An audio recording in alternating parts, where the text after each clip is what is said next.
Baik para pejuang beli Indonesia di seluruh tanah air, kembali kita berjumpa kembali di segmen berikutnya ini. Dan tampaknya ini banyak sekali pertanyaan nih Pak Epi. Tadi kita pikir nggak ada yang tanya, ini udah mulai mengalir pertanyaan ini. Tampaknya kita harus merespon dulu beberapa pertanyaan yang masuk ke meja redaksi. Yang tadi sudah di print sama Sodik dan ada di tangan saya ini ada berapa ini. Mungkin kita akan membaca dulu sebagian ya. Dari Megistra Utama Group. Assalamualaikum, saya Ahmad Suaidi. Bagaimana membangun talent dan kompetensi anggota tim agar menjadi expert di bidang kerjanya? Itu dari Pak Ahmad Suaidi dari Megistra Utama Group. Mungkin beberapa saja, kita nggak usah dibahas satu-satu ya. Assalamualaikum warahmatullahi wabarakatuh. Saya Safiul Umam, juga Megistra Utama. Bapak dalam berbisnis tentunya dituntut memiliki banyak pengetahuan. Bagaimana memulai bisnis bagi mereka yang tidak punya skill dan pengetahuan, yang dimiliki baru niat tetapi juga kurang modal? Satu lagi nih sebelum kita jawab. Dari Siti Wisnu Laili, saya ingin sharing tentang motivasi dan latar belakang Bapak. Kok begitu semangatnya jadi pengusaha? Dan bahkan saat ini sudah sukses. Bapak sudah berapa kali Bapak sudah berapa kali jatuh bangun dalam berbisnis? Jika Bapak pernah gagal, bagaimana kiat bangkit lagi dari gagal itu? Apakah tujuan Bapak membuka suatu usaha? Apakah sekedar memperoleh penghasilan atau ada tujuan lain? Terima kasih. 3 pertanyaan dulu. 1 pertanyaan soal talent, yang kedua pertanyaan soal pengetahuan kurang modal segala baru mulai, yang ketiga soal kenapa jadi pengusaha dan bagaimana bangkit. Jadi kita mulai dari yang terakhir aja ya, gitu. Bagaimana mulai jadi pengusaha. Jadi menjadi pengusaha itu adalah sebuah pilihan, sebuah keputusan. Jadi kalau saya sendiri dulu profesional ya, dan saya rasa ini berlaku untuk siapapun gitu. Menjadi profesional aja harus niat itu kan, harus niat itu artinya gini, kalau orang Jawa itu bilang begini, niat itu bukan sebuah amalan pada saat sebelum melakukan, tetapi niat itu adalah sebuah amalan hati yang terus menerus itu harus dilakukan gitu. Jadi nggak pernah habis itu niat itu. Maka kalau orang Jawa itu bilang begini, orang bersihkan kaca gitu ya, nggak bersih itu dibilang kowe ora niat tok gitu, nggak niat katanya. Bersihin kaca nggak niat itu. Bukan berarti dia nggak niat, dia udah melakukan gitu. Tetapi ketika dia melakukan itu dia tidak menjaga niatnya gitu. Jadi itulah sebuah semangat sebetulnya, maka kita sebut menjadi pengusaha itu harus menjadi sebuah keputusan gitu, sebuah pilihan. Gitu. Pada saat itu saya masih menjadi profesional tetapi juga memulai usaha gitu, karena kan kalau langsung keluar gitu gimana kayaknya gitu kan, resiko juga itu ya. Jadi kalau ditanya motivasinya kenapa sih jadi pengusaha gitu ya, karena kita itu terutama kalau saya itu karena saya melihat orang-orang yang saya kagumi ya, yang menginspirasi gitu, apa yang mereka lakukan gitu, ternyata banyak ya yang bisa dilakukan gitu. Itu kira-kira. Nah, kemudian kalau yang tentang talent itu ya. Talent supaya anggota tim itu menjadi expert di bidangnya. Ya, jadi membangun sebuah bisnis itu kan bagi seorang pengusaha itu adalah membangun kompetensi gitu. Sebetulnya posisi pebisnis dengan posisi profesi yang lain itu tidak ada bedanya gitu. Cuma kalau pebisnis itu dia berpikir dalam tataran tertentu gitu. Kadang-kadang itu mesti ngurusin detail, kadang-kadang harus berpikir tentang sesuatu yang lebih tinggi, kita harus berpikir lebih tinggi gitu ya. Contoh di dalam membangun rumah makan gitu ya. Orang yang membutuhkan pintar masak itu enggak cukup gitu membuat rumah makan gitu. Bahkan itu bisa menjadi persoalan gitu. Kalau dia tuh sangat seneng masak gitu, kemudian terus ada di dapur terus gitu, maka urusan yang lain itu terabaikan. Padahal yang namanya restoran itu dapat uangnya itu ya di meja ketika orang datang, bukan di dapur gitu kan. Nah, itu sebuah kompetensi gitu. Nah, artinya seorang pengusaha memiliki kompetensi, seorang anggota tim juga harus memiliki kompetensi gitu. Maka di dalam konteks siapapun dia sebagai anggota tim gitu, dia juga harus mengembangkan keterampilannya gitu. Nah, pengetahuannya gitu. Dan satu lagi ketika kita bicara kompetensi itu tidak bisa dilepas dari satu kata yang namanya experience gitu. Perjalanan, pengalaman gitu. Jadi ya kita mesti kasih kesempatan kepada anggota tim. Kalau kita itu ngerekrut orang terus kita berharap dia itu langsung pinter gitu, salah itu tidak pernah ditoleransi gitu, kita tidak pernah membangun anggota tim kita gitu. Jadi salah satu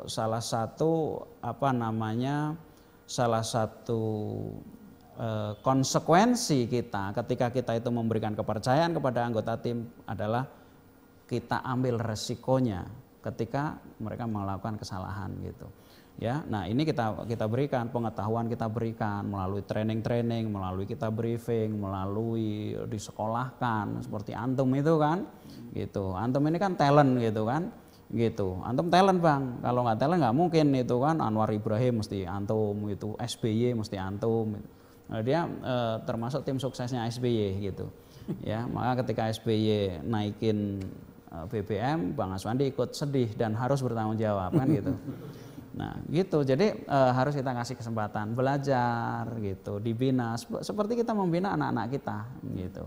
Oke, saya dapat informasi dulu sebentar karena sebenarnya masih banyak pertanyaan, tetapi ada teman-teman dari Semarang yang ingin bertanya lewat Skype.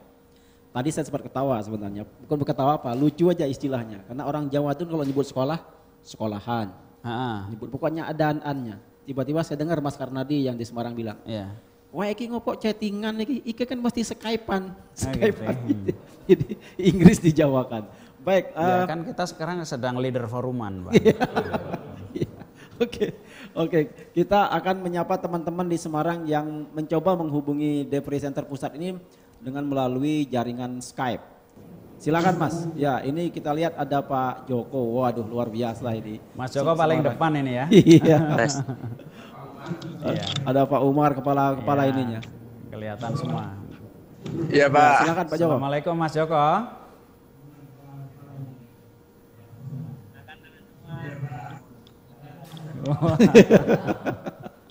Baik, Pak. Ya, ini salamnya mesti beli Indonesia, Mas. Ya. Angkat tangan begini. Beli Indonesia.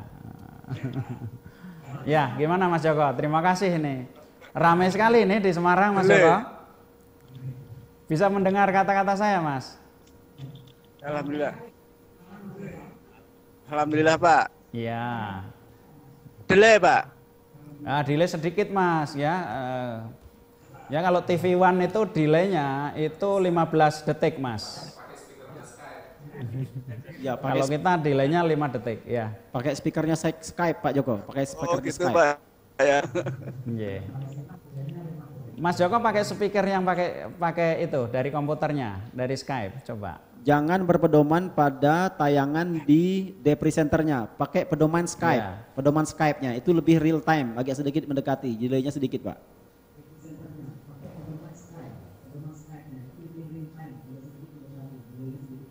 Ya. Insya Allah ke depan akan lebih baik, Pak. Iya. Ya Mas, gimana nih, siapa aja nih yang hadir gitu. Terima kasih sudah semangat ya, teman-teman semangat Semarang. Cuman ibu-ibu yang hadir. Ya.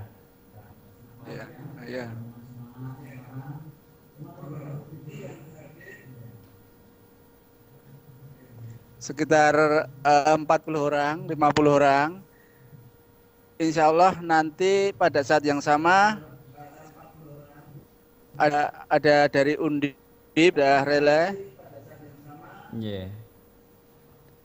dari IAIN, dari UNES, dari Unisula.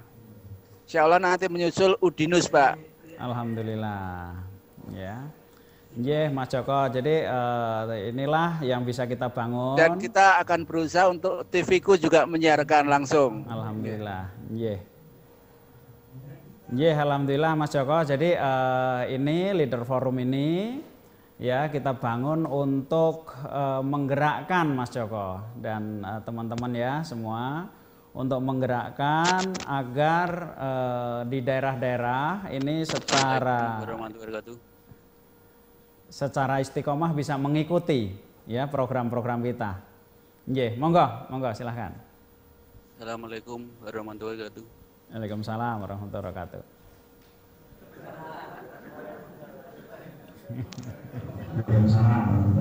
Lihat diri sendiri. Perkenalkan nama saya Agus Sugianto, Pak. Pak Agus, monggo. Perkenalkan nama saya Agus Sugianto dari Semarang, anggota IB. Monggo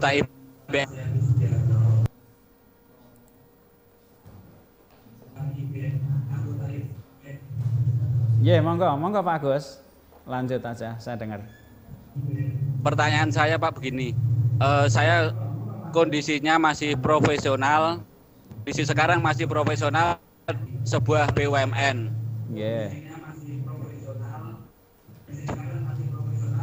Di sebuah BUMN. Beberapa tahun yang lalu sampai sekarang punya bisnis di bidang peternakan. Namun pada tahun ini ada penawaran untuk pensiun dini dan saya bersama keluarga memutuskan untuk ikut.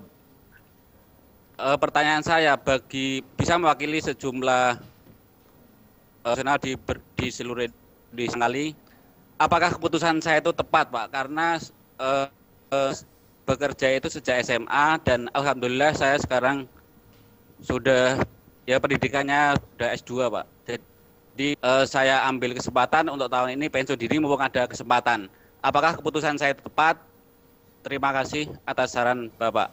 Wassalamualaikum warahmatullahi wabarakatuh. Waalaikumsalam warahmatullahi wabarakatuh.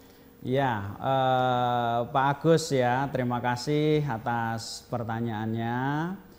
Jadi kalau Bapak itu pernah pengalaman di BUMN, kemudian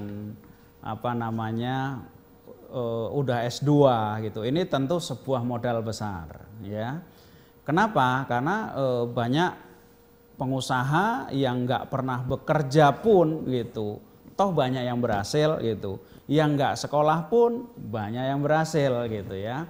Apalagi Bapak punya modal udah banyak. Artinya selama bekerja Bapak banyak berhubungan pasti dengan orang gitu. Kemudian berinteraksi, mengamati. Tentu ini sebuah modal yang besar. Apalagi disupport oleh anak-anaknya dan sebagainya. Nah, kalau Bapak bertanya itu sesudah memutuskan itu tepat atau tidak keputusan Bapak, maka sebenarnya pertanyaan itu sudah nggak perlu ditanya lagi karena sudah diputuskan gitu ya. Semua keputusan itu tepat gitu. Semua keputusan itu tepat gitu dan hari ini PR Bapak adalah tinggal membangun gitu, memulai gitu. Di dalam bisnis itu banyak hal-hal yang kita tidak sangka gitu, tidak kita lihat gitu. Bisnis apapun gitu. Saran saya untuk membuat Bapak lebih yakin gitu. Kemudian di dalam memutuskan itu lebih percaya diri. Bapak perlu mencari mentor ya. Saya nggak tahu Bapak bisnisnya apa, tapi di Semarang kan banyak mentor ya. Ada Pak Hasan, ada Pak Umar, ada Pak Basuki, ada siapapun gitu. Bapak bisa ambil sebagai mentor. Dan kita di IBF itu selalu siap untuk mendukung teman-teman yang memulai bisnis gitu. Ya baik pemula maupun yang sudah senior gitu dengan hal-hal yang bisa kita siapkan. Jadi Pak Agus bisa ikut Leader Forum di IBF gitu ya. Setiap 7 orang itu setiap 2 minggu ketemu gitu untuk membicarakan progresnya dan sebagainya. Insya Allah itu tidak ada keraguan gitu, banyak sudah jutaan orang sukses menjadi pebisnis gitu, nambah 1 buat Bapak itu insya Allah itu bukan persoalan besar ya gitu. Selamat Pak Agus, monggo.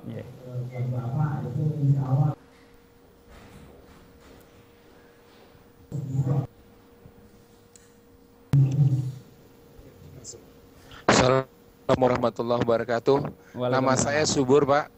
Saya hanya ingin bertanya, kebetulan dengan teman saya membuat suatu pabrik yaitu gula cair, di mana pengembangannya ini baru dilaksanakan di Jawa Tengah.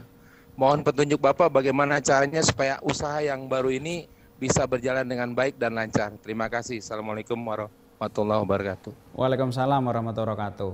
Jadi banyak ya teman-teman itu ketika mulai usaha itu yang dipikirkan itu produk gitu. Saya nggak tahu apakah Bapak itu sudah melakukan riset pasar gitu, memasarkan atau belum gitu ya. Tetapi kalau memang itu belum dilakukan dan apalagi belum ada pasarnya, saran saya gitu jangan terlalu banyak mengeluarkan uang untuk membangun pabrik gitu. Jadi konsep di IBF itu selalu satu Pak gitu, sell it before you build it gitu. Banyak sekali orang gitu fokus di industri gitu, padahal industri itu tidak bisa mendikte pasar gitu kan. Apakah Bapak itu perlu mengetahui gitu, sebetulnya yang membutuhkan ini siapa gitu, kemana target marketnya, bagaimana cara saya memasarkan, siapa pesaing saya, di harga berapa gitu, kemudian keunggulan saya apa sehingga kalau ada pesaing itu orang milih saya dan sebagainya. Ini yang harus Bapak kuasain gitu. Jadi banyak Bapak itu investasikan waktu Bapak gitu untuk menguasai pasar. Itu saran saya gitu. Kalau bicara pabrik kelihatannya keren gitu, tetapi lebih keren lagi kalau yang Bapak produksi itu laku semua, itu lebih keren lagi ya. Jangan sampai kita membuat barang kemudian kita kebingungan gitu. Ini banyak pengusaha-pengusaha yang akhirnya itu capek sendiri karena udah terlalu banyak investasi di pabrik, tetapi pemasarannya itu menjadi persoalan. Ya, saya rasa seperti itu. Buat teman-teman Semarang tetap semangat gitu, dan saya terima kasih kalau ini mulai mau di-relay ya, TV-ku dan sebagainya. Dan memang kita ada satu tim Mas Joko yang khusus untuk menggarap kerjasama dengan radio-radio untuk di-relay dan kemudian juga untuk televisi-televisi lokal terutama. Ya, ada beberapa program yang kita siapkan gitu, yang kita dedikasikan untuk kebangkitan umat gitu. Berbicara tentang bisnis, berbicara tentang kehidupan, berbicara tentang segala sesuatu bagaimana kita harus membangun ekonomi diri kita, perusahaan kita, juga bangsa kita. Ya. Terima kasih Mas Joko dan teman-teman di Semarang. Ya, sekedar informasi juga nih Pak Epi, sekarang ini sudah ada satu radio yang merelay. Ya. MHFM ya. Di Solo. Ini merelay kita sejak awal sampai sekarang masih terus berlangsung. Alhamdulillah. Karena ternyata ilmu ini banyak diperlukan orang. Nah, cuman ada tadi pertanyaan kita di awal yang belum selesai ya, Yeah. Karena kita menyangkut kaitannya dengan kasus perjalanan Mas Ruswanto tadi. Karena di IBEP itu kan juga menyentuh hal-hal yang bersifat spiritual, keluarga, kemudian ada menyangkut orang tua, menyangkut hubungan suami istri. Itu seperti mengapa kita harus menyentuh hal seperti itu sehingga ada kaitannya dengan kehidupan bisnis kita. Iya, sebenarnya kan di dalam sebuah kehidupan itu kan menjadi satu, Bang. Gitu. Kita tidak bisa memisahkan antara apakah ini urusan bisnis, apakah ini urusan keluarga, apakah ini urusan negara gitu. Bahwa di sana ada nilai-nilai spiritual gitu. Jadi kalau kita berbicara tentang panduan gitu, panduan hidup gitu sebagai umat Islam, Al-Qur'an itu kan tidak pernah dilepas gitu dalam kehidupan kita sehari-hari ya. Jadi artinya Apa? Artinya bahwa di dalam setiap gerakan kita itu kita harus selalu kembali kepada nilai-nilai spiritual, yaitu yang kita yakini adalah Al-Quran dan hadis. Nah, ada sebuah persoalan besar yang jarang sekali dibicarakan oleh orang gitu. Kalau kita berbicara tentang perjalanan manusia, ya. Jadi kalau perjalanan manusia itu kita dalam beribadah, apakah itu ibadah kita kepada Tuhan kita ataukah hubungan kita kepada manusia, itu ada dua, Bang. Yaitu ibadah di mana kita melakukan kebaikan, gitu. Itu ibadah yang pertama, ya. Ibadah yang pertama itu ada sholat, ya kan, ada zakat, ada ditambah lagi nggak cukup ini, ada sholat tahajud, ya, ada sholat duha, ada sholat sholat hajat dan sebagainya. Nah, banyak sekali sebetulnya di IBF sendiri itu orang-orang yang juga melakukannya gitu. Pak, saya itu puasa Senin Kamis, Pak, gitu. Pak, saya itu ya juga malam itu tahajud gitu. Apalagi kalau yang nggak tahajud lebih banyak lagi mungkin gitu kan, gitu. Tapi kok bisnis saya susah gitu. Kehidupan saya berantakan luar biasa gitu. Bahkan kemarin ketika kita workshop ada teman ya yang hari ini tuh menyampaikan, Pak Epi, saya tuh takut, saya tuh nggak kuat. Apakah saya kuat begini terus? Sementara kehidupan saya itu begitu susah gitu. Nah, orang melupakan ada sebuah ibadah yang lain, yaitu ibadah menjauhi apa yang Allah larang gitu. Jadi ibadah yang kita itu melakukan dan ibadah menjauhi gitu. Nah, ternyata Bang gitu, di dalam kedua ibadah itu ibadah yang menjauhi itu lebih utama daripada ibadah yang melakukan gitu. Tentu yang namanya sholat itu wajib gitu kan, tetapi yang namanya sodako kok susah gitu. Bahkan Allah itu mengatakan ya, Rasul ya mengatakan ada orang-orang yang sholat tahajud tetapi yang didapat itu cuma capek karena dia harus begadang gitu. Kenapa? Karena ada sesuatu yang dilarang, itu dia langgar gitu.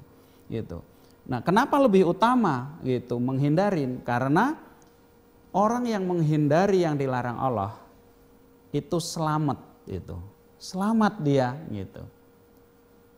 Tetapi orang yang melakukan ibadah yang dilakukan tetapi juga melakukan pelanggaran, belum tentu hitung-hitungannya itu masuk gitu. Kira-kira seperti itu.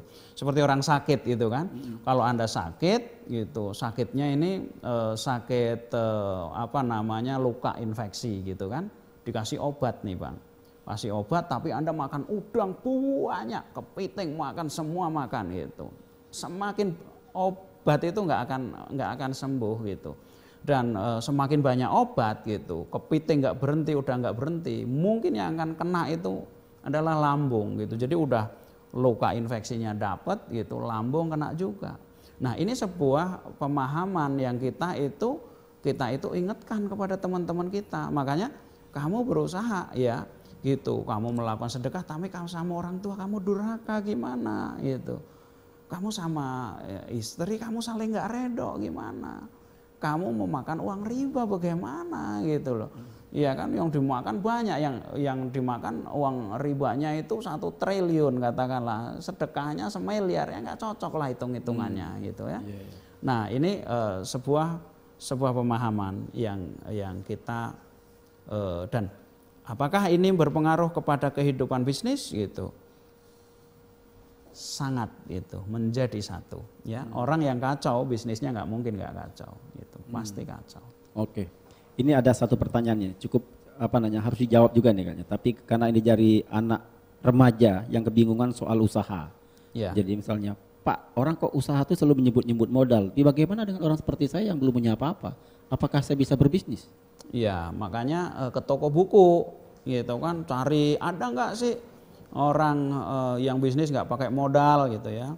Ini teman-teman di Semarang udah tahu nih, tahu jawabannya Pak Happy ya. Teman saya bacain aja. Jadi ada satu buku Itu yang bagus Bang. Judulnya 10 pengusaha sukses yang membangun bisnis itu dari nol gitu. Kenapa bagus? Ya, karena ada Pak Happy di sana kan gitu. Jadi Bang, jadi yang namanya modal itu ya penting, tetapi tidak segala-galanya. Oke. Ada sebuah konsep yang disebut bootstrapping. Bahkan kalau saya menyarankan itu dilakukan juga oleh orang-orang yang juga punya duit gitu. Bisnis ini gampang hilang duit loh gitu, ya kan? Nyari duit gitu. Itu lama, hilang duit itu cepat gitu. Makanya sama juga tadi dengan kebaikan dan keburukan itu ya kan, itu lebih cepat keburukan ngerusaknya daripada bangunnya gitu. Nyari 100.000-nya capek, hilang 1 juta, sekali keputusan bisa hilang. Maka ada sebuah konsep yang disebut bootstrapping. Bootstrapping itu apa? Bootstrapping itu adalah memulai sebuah usaha dengan modal yang kita miliki pada saat itu. Nah ini anak-anak muda ini saya kasih pertanyaan sekarang gitu. Yang disebut modal itu berapa sih sebenarnya gitu. Oke deh gitu, mungkin dia kebayangnya itu 100 juta, 200 juta gitu. Bisa nggak dia itu siapkan 100.000 gitu? Mungkin bisa lah Bang ya. Bisa. Kalau nggak bisa kita kasih aja deh gitu kan, daripada kita pembahasan jadi repot kan, gitu kan. Udah kasih 100.000. Sekarang mulai dipikir usaha apa yang bisa dimulai dari 100.000.